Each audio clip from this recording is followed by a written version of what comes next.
Drahý duchovný otec, manželia vašej farnosti, ktorí sa zapojili do farských misií a pripomenuli si povinnosti manželského povolania, stoja dnes tu pripravení obnoviť svoj manželský súhlas.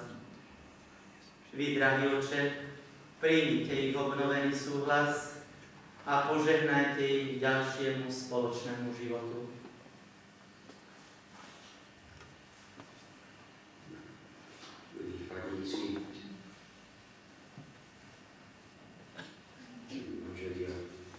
S veľkou radosťou príjmam dnes váš manželský sľub, ktorý chcete v prítomnosti Boha a zástupcu cirkvi obnoviť to, čo ste si pred niekoľkými rokmi vstúpili.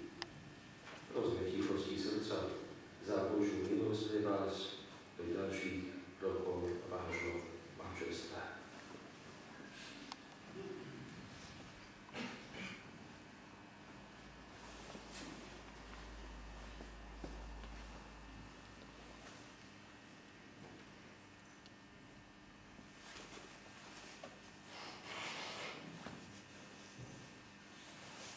Všemohúci Boh nech vám udelí svoju milosť, aby sa to, čo budete svojimi ústami sľubovať, stalo pravidlom vášho života skrze Krista nášho Pána. Amen. Teraz si podajte ruky.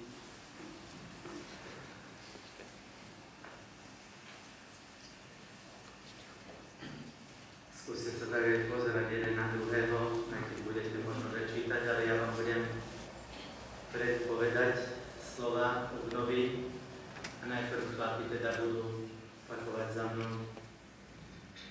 A nech počujú aj tie, ktoré sú staršie, aby dobre počuli váš súhlas.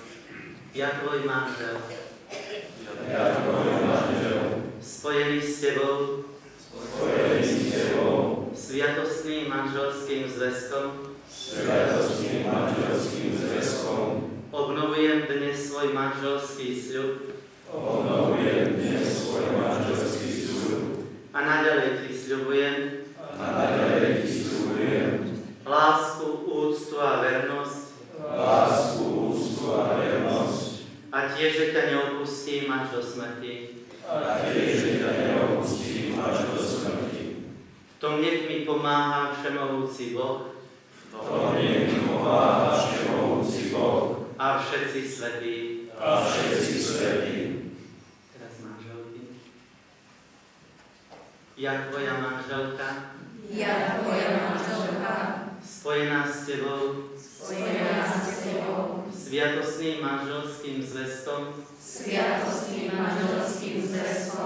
Obnovujem dnes svoj manželský sľub. A naďalej ti sľubujem. Lásku, úctu a vernosť. A tiež, že ťa neopustím až do smrti. V tom nech mi pomáha všemohúci Boh. A všetci svätí. Teraz spoločne. Chceme sa celým svojim srdcom vyhýbať chybám.